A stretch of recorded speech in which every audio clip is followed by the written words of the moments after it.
Hello students. सो बेटा continue करते हैं class 9 chapter 1 matter in our surrounding. आज हमारे पास टॉपिक है application of cooling caused by evaporation. कि कूलिंग कॉज्ड बाय इवेपोरेशन हमने लास्ट क्लास में पढ़ा था और उसकी एप्लीकेशंस क्या हैं। तो हमने देखा था few drops of acetone on palm, मतलब अगर अपनी हथेली पर कुछ ड्रॉप एसीटोन के डालते हैं या पेट्रोल के डालें या थिनर के डालें तो हमें ठंडा महसूस होता है। क्यों होता है ये जानने की कोशिश करते हैं। तो एसीटोन और पेट्रोल जो होता है उसका बॉइलिंग पॉइंट क्या होता है? लो। इसका मतलब कि वो कम हीट पर भी इवोपरेट होना चालू हो जाएगा। तो ये एसीटोन क्या करता है, हमारे हाथ में गर्मी होती है, हम हाथ को सेंस कर देखेंगे तो उसमें थोड़ी हीट होती है। अब ये जो एसीटोन है हाथ की हीट को क्या करेगा? एब्जॉर्ब करेगा in the form of latent heat, और ये लिक्विड कन्वर्ट हो जाएगा वेपर्स में, इवोपरेट होना चालू हो जाएगा। और इवोपरेशन होएगा तो सारी हीट क्या हो गई? कंज्यूम। और हीट कंज्यूम हो गई तो हमारे हाथ में क्या महसूस होएगी? ठंडक। आई थिंक सबको समझ में आया होगा पहला एप्लीकेशन। दूसरी है हमारे पास अर्थन पोर्ट। अब अर्थन पोर्ट मतलब एक मिट्टी का मटका। अब मिट्टी के मटके के अंदर हम नोटिस करेंगे तो बहुत सारे माइक्रोस्कोपिक पोर्स होते हैं, बहुत छोटे छोटे पोर्स होते हैं मटके के अंदर। अब इन पोर से पानी तो बाहर नहीं आता लेकिन गैस बाहर आ सकती है।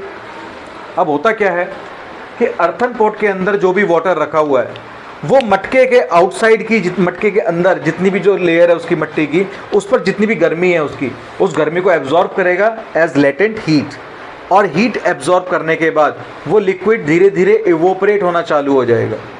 और जब वो धीरे धीरे इवेपोरेट होएगा तो हमारे मटके के अंदर जितनी भी हीट थी सारी कंज्यूम हो गई, और कंज्यूम हो गई तो अंदर आ जाएगी कोल्डनेस, ठंडक आ जाएगी। और उसी ठंडक से हमारा पानी भी क्या हो जाएगा? ठंडा। तो हम कह सकते हैं this is caused by evaporation, cooling caused by evaporation. Next one is desert cooler. Desert cooler मतलब नॉर्मल ऐसा कूलर जिसके अंदर पानी डालते हो और साइडों में उसके पर्दों पर घास लगी होती है। तो अब घास क्यों लगाते हैं? जिससे कि सरफेस एरिया इवोपरेशन के लिए बढ़ सके।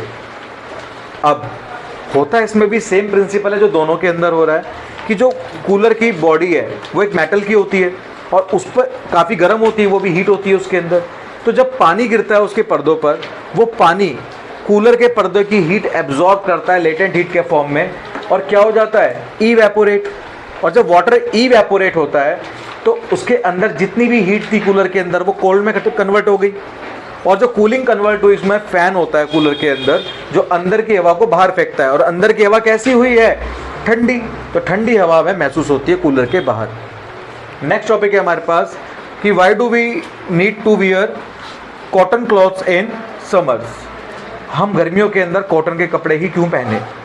तो कॉटन के कपड़े को माइक्रोस्कोप से देखेंगे तो उसके अंदर छोटे छोटे छेद पाए जाते हैं उसके फाइबर्स के बीच में, और जो छोटे छोटे छेद होते हैं वहाँ से पसीना जो हमारी बॉडी के अंदर है वो एब्जॉर्ब करा जाता है आसानी से। और जो पसीना एब्जॉर्ब होएगा इसको हम बोलते हैं स्वेट। हम गर्मियों में ज़्यादा परस्पायर करते हैं क्योंकि हमारी बॉडी हीट होती है। तो ये पसीना हमारी बॉडी की हीट को एब्जॉर्ब करेगा लेटेंट हीट के फॉर्म में और इवेपोरेट हो जाएगा कपड़े के छोटे छोटे छेदों से। और जैसे ही इवोपरेशन हुआ और वो इवोपरेट हुआ लिक्विड, तो हमारी बॉडी कैसा महसूस करेगी? कूल, ठंडा महसूस करेगी। तो यही होता है कूलिंग कॉज्ड बाय इवेपोरेशन। इसलिए हमें गर्मियों में कॉटन वाले कपड़े पहनने चाहिए। Okay, hello students. सो बेटा कंटिन्यू करते हैं। यहाँ पर एक ग्लास है, इस ग्लास के अंदर आइस कोल्ड वाटर मतलब बर्फ़ डाला हुआ पानी, बहुत ठंडा चिल्ड। और इस ग्लास के ऊपर कुछ देर बाद नोटिस करते हैं कि कुछ वाटर की ड्रॉपलेट्स इकट्ठी हो जाती है। अब क्वेश्चन है कि ये वाटर ड्रॉपलेट्स आती कहाँ से है? तो नोटिस करते हैं कि ग्लास के आसपास एयर के अंदर मॉइस्चर होता है, और मॉइस्चर किस फॉर्म में? गैस की फॉर्म में। और जब ये जो मॉइस्चर है इस ग्लास के कांटेक्ट में आता है, ग्लास के संपर्क में आएगा, तो ये हीट एनर्जी रिलीज करेगा in the form of latent heat. और हीट एनर्जी रिलीज करने के बाद by the process of condensation process की वजह से गैस कन्वर्ट हो जाएगी वाटर ड्रॉपलेट्स लिक्विड के अंदर। तो इस प्रोसेस की वजह से हमें उस ठंडे ग्लास के पानी के ऊपर कुछ पानी की बूंदें महसूस होंगी, ठीक है, दिखाई देंगी। तो यहाँ पर हम इसको लिखेंगे कैसे? The moisture around the glass will release energy